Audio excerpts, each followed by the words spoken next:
Hi, my name's Amy and I'm a rehabilitation therapist at Vita Heath Group, and this is a video to illustrate the content of a seated exercise class. So this class is catered more towards those who are more comfortable in a seated position, so none of the exercise will be standing or require you to get on and off the floor. It will be kept purely in a chair. So suited to those with a falls risk or less mobility, or maybe those who are slightly older and more frail.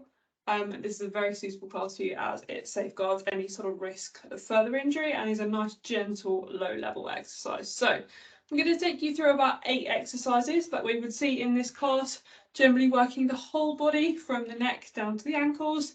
So everything, like I say, just some general conditioning. So that's what we're going to do.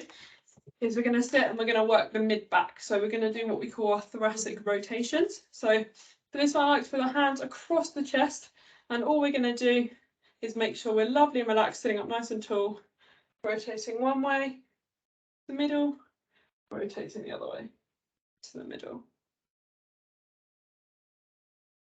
Perfect. Generally taking our time, just working in a range of motion that's comfortable.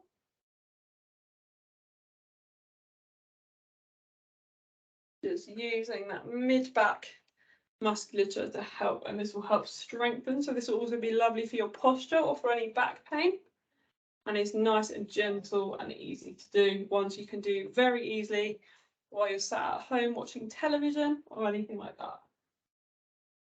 The next one we're going to do is the same thing, obviously sat in a chair, but we're going to look a little bit more at this side flexion sort of motion. So we're reaching down to the floor, again as far as it's comfortable, back to the middle, and making sure we're doing both sides.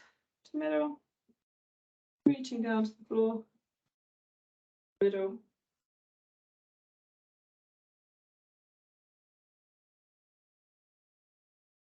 Making sure we keep that upper body up lovely and tall. We're not sort of hunching over like this. We want to be in this sort of tall posture.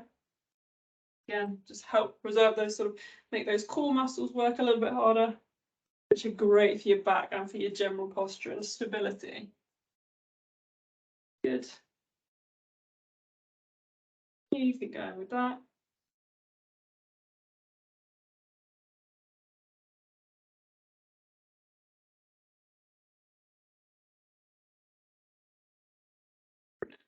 In the classes, we would aim to complete these exercises for about a minute at a time. So on to the next one, which what we're going to do is focus a little bit more on the hips now. We've looked at the back. So again, these are just examples. There could be others in the class, but all the functions are the same in that we're generally strengthening the joints of the body. So this next one, we're going to look at our hip flexion, which essentially is like a marching action, but obviously from a seated position. So there's no need to sort of bring the feet really, really far off the floor because we don't want to aggravate any sort of low back. We've got a weakness there. But again, sitting up lovely and tall and just coming into that marching action like that. So a great way to build some strength and work the muscles of the legs, but not necessarily in a standing position.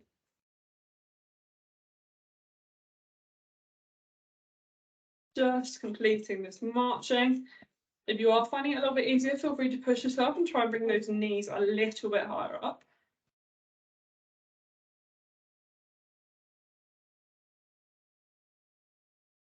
Again, looking at working at this for about a minute generally.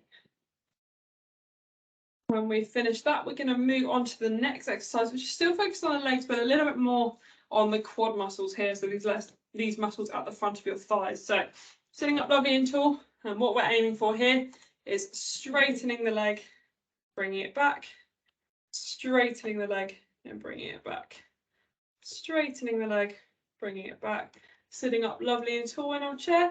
Don't worry if you can't get that leg completely straight, but we're just, like I say, activates these muscles at the front of your thighs. Again, a lovely easy one that you can do while sitting down, reading, watching telly, incorporating into your daily life at home.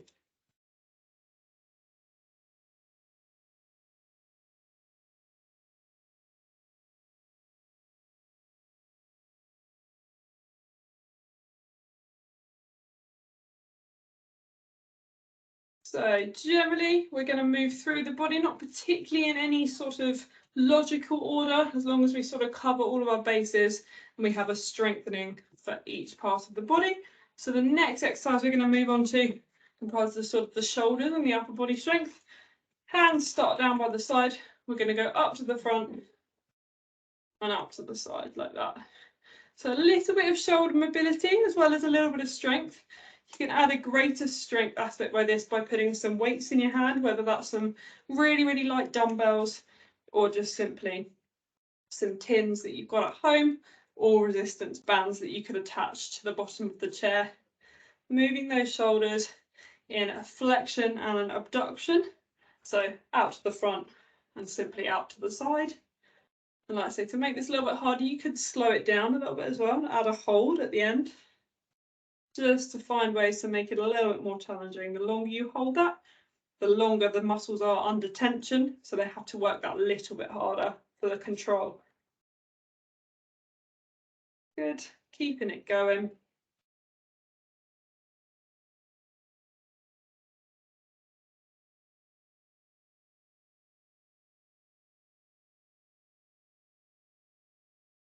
We could also look at doing some bicep curls, some elbow flexion in this position, again with any sort of weights in your hand or any exercise resistance bands attached to add that.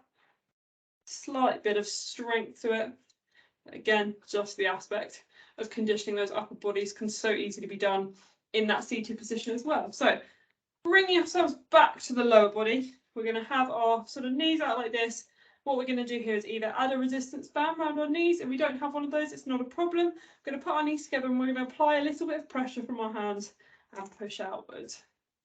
Going back in, pushing outwards.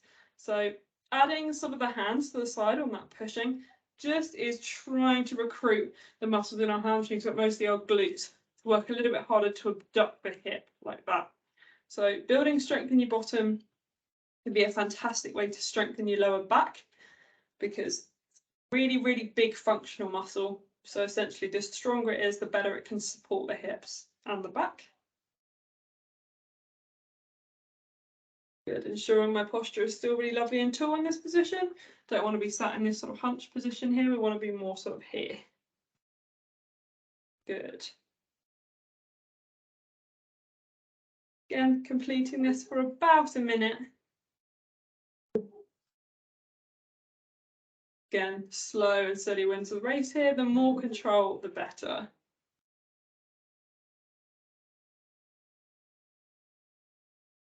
Moving on to our next exercise, what we're going to do is we're simply going to do some ankle movement. So whether that's up to the front, up, down, side to side. So I'll try and illustrate it from the angle I'm at. We're going to lift the ankle and we're going to go pointing away, pointing above, out to the side, out to the side. And the same with the other leg. So up, down, side, side. Failing that, we can just do what we call ankle circumduction. So that rotational motion of the ankle is really nice for that ankle mobility, keeping those joints and allowing. So a little bit of quad involvement there as well, actually holding that leg up. Gentle circles of the ankle.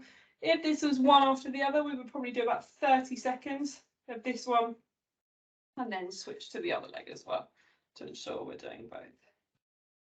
Good. Rotating that ankle all the way around.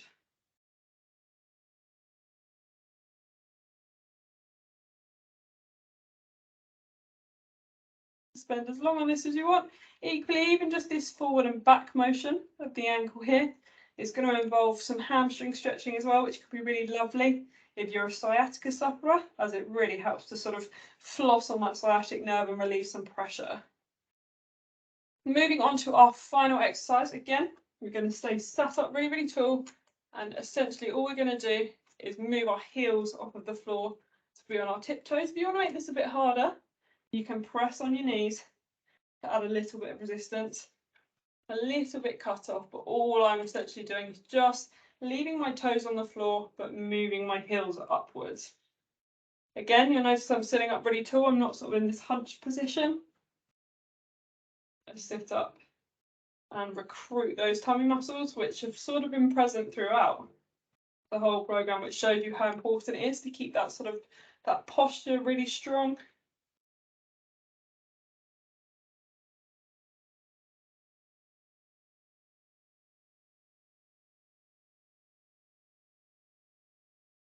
You could also, in this position, not just lift your heels, but you could do the opposite. You could keep your heels on the floor and lift your toes up. So if it was on the floor, I'd be lifting my toe up and putting it flat. Lifting my toe up and putting it flat like that. So a little bit of a heel pump and a toe pump, looking at both the muscles at the front and the back of the lower leg. Fantastic. So that's just a few exercises we would look at in the seated exercise class. To finish off, we'd probably have a bit of a stretch. So bringing your legs open and just reaching down towards the floor is quite a nice one to do.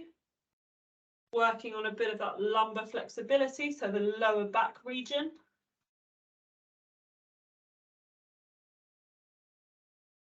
And gently coming back up. We can do exactly the same thing, but going backwards.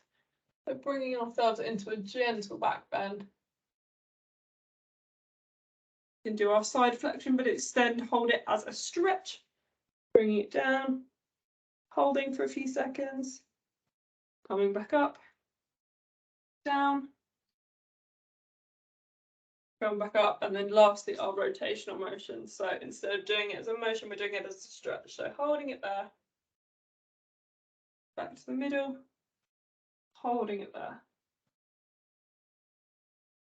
the middle.